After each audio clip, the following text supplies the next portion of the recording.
Existe no Brasil essa coisa. Não, o conservadorismo representa a prudência, a tradição, a volta aos mores políticos, ou seja, o apaziguamento dos vários rivais que estão ali. Ou seja, é uma filosofia política que se dirige sempre ao estabelecimento de campos majoritários, de campos estáveis e de um senso de gradualismo, reformismo muito lento, cuidadoso, devagar e tal. Beleza.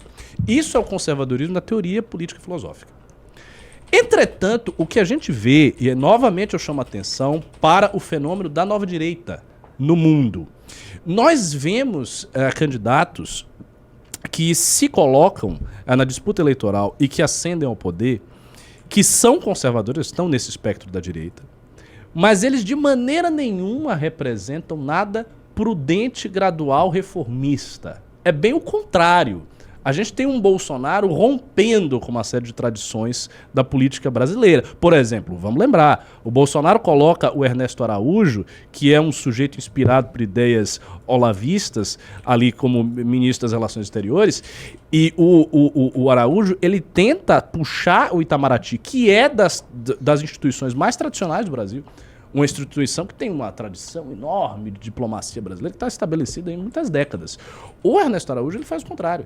Ele dá um cavalo de pau no Ministério das Relações Exteriores, ele altera o funcionamento ali do Itamaraty, ele tenta alterar a diplomacia brasileira, a política externa do Brasil.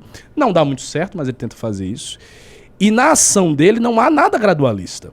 Na ação hipotética do Paulo Guedes, ou seja, o que ele gostaria, no plano, né, nas aspirações do Paulo Guedes, também não tinha nada gradualista. Ele queria um choque direto, uma mudança radical. Então, o que eu sinto é, estes governos que estão ascendendo sob a etiqueta de conservadores, eles são governos muito revolucionários. Eles são governos que querem alterar as coisas.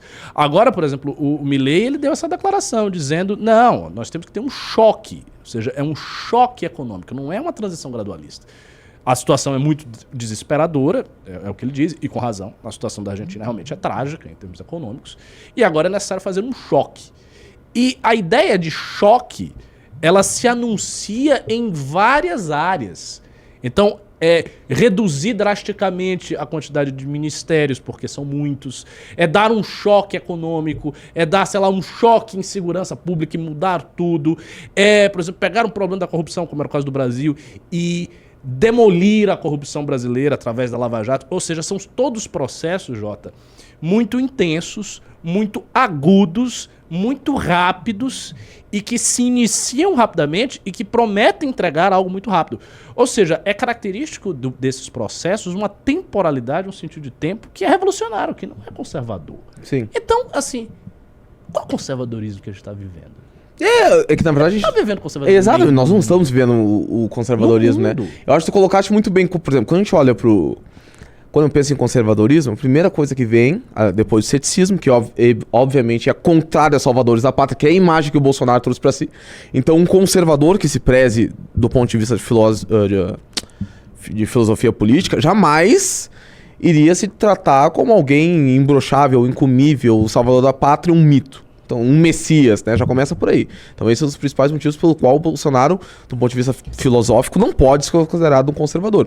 Segunda questão da estabilidade. Então, um conservador que trata, ao longo de todo o seu governo, atritos com as instituições brasileiras e com os demais poderes, que isso nasceu no governo Bolsonaro, não pode ser considerado um conservador. Essa talvez seja a minha maior crítica ao governo Bolsonaro, foi a forma como ele lidou com a crise política e instaurou no Brasil uma governabilidade que é tão prejudicial quanto a forma como o PT tratava as demais instituições.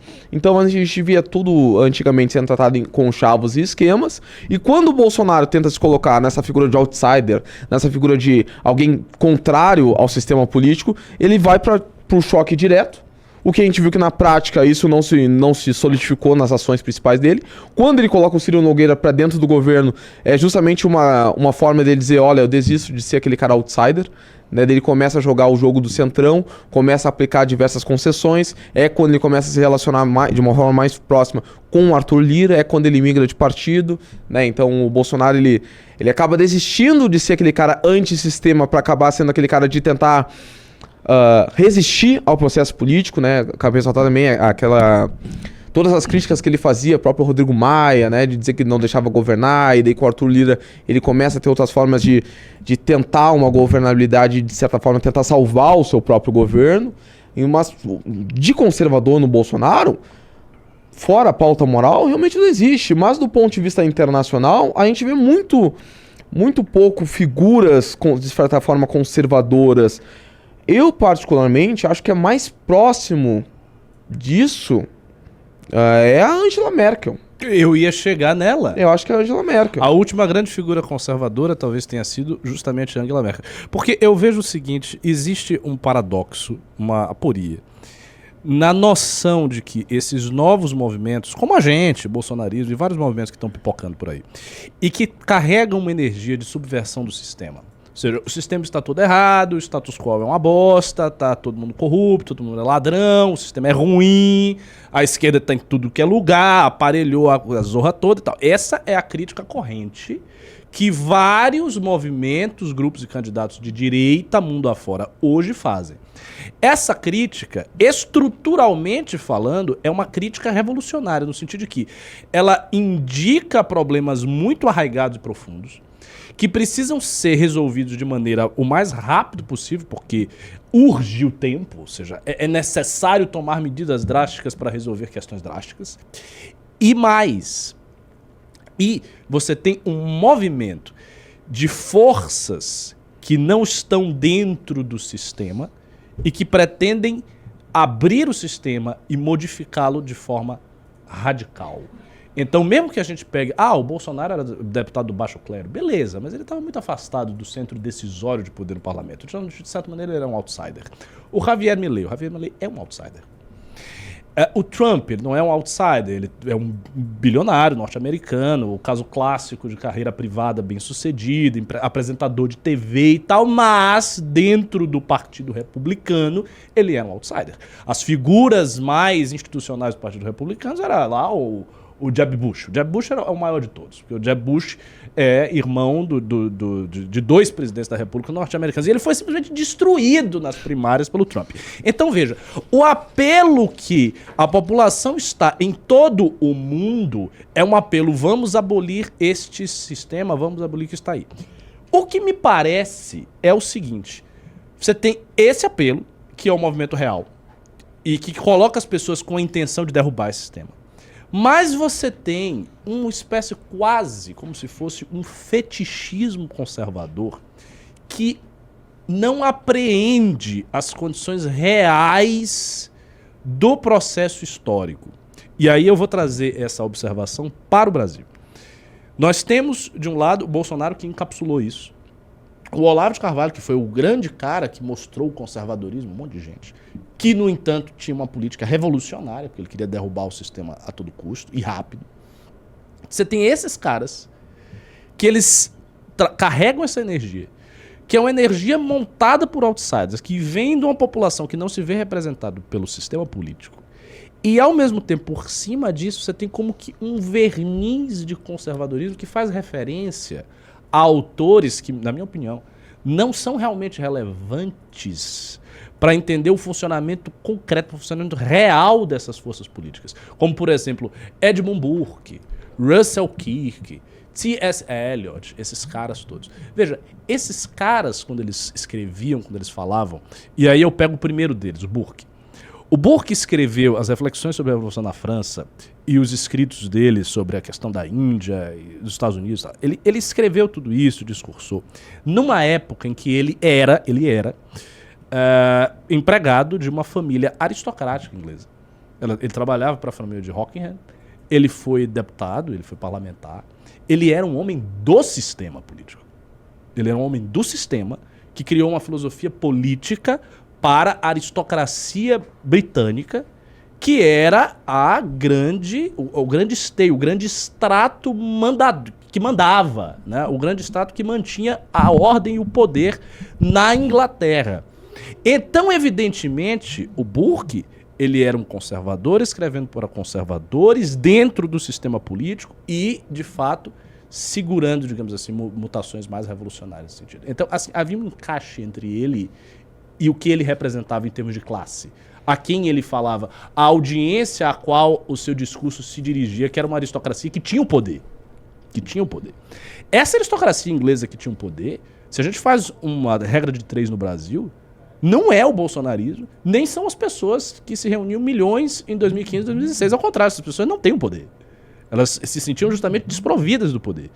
Essa aristocracia é a nossa oligarquia apodrecida e corrupta. Ou seja, são as pessoas que têm o mando de campo na política há muitas gerações. Então, a família do Flávio Dino, é a família do Ciro Gomes, é a família dos Magalhães na Bahia, é a família dos Barbalho lá no norte. São essas antigas famílias que estão aí. Elas não são famílias aristocráticas, porque a aristocracia acabou, mas elas correspondem a um extrato social de domínio político que se perpetua. Então, o ponto do conservadorismo é a tradução conservadora destas ideias para o tempo atual, onde o status quo ou é dominado por essas oligarquias, ou é dominado pela fusão de oligarquias e de uma tecnocracia, enfim, que não é de maneira nenhuma de direita, é uma tecnocracia, na verdade, um liberal mainstream com uma parte social, e que corresponde de fato ao mando da política. Você tem uma coisa que não bate. Não bate, não. Sabe, o conservadorismo está sendo concebido no Brasil em muitos lugares como um verniz de uma coisa que não é fundamentalmente conservadora e que eu acho que nem dá para ser conservadora. Não é que é mais do que o Bolsonaro não era conservador, então eu discordo dele porque eu acho que deveria. É mais do que isso. O Bolsonaro não podia ser conservador no sentido de que ele não poderia corroborar a existência e o mando das elites que dominam o país. Mas aí a gente vai para outro ponto, né? Eu queria te ouvir mais sobre isso. Porque não corroborar é uma coisa, mas na forma como tu enfrenta essa elite, eu acho que é a chave do negócio. Porque pode ser que tu não queira ser um conservador, uma vez que tu queiras romper com essa aristocracia, o que hoje é formado por oligarquias. Ok. Mas como tu enfrenta isso? Eu acho que daí como tu enfrenta pode ser a forma como a gente analisa se é um conservador ou não. Isso é bom. Né?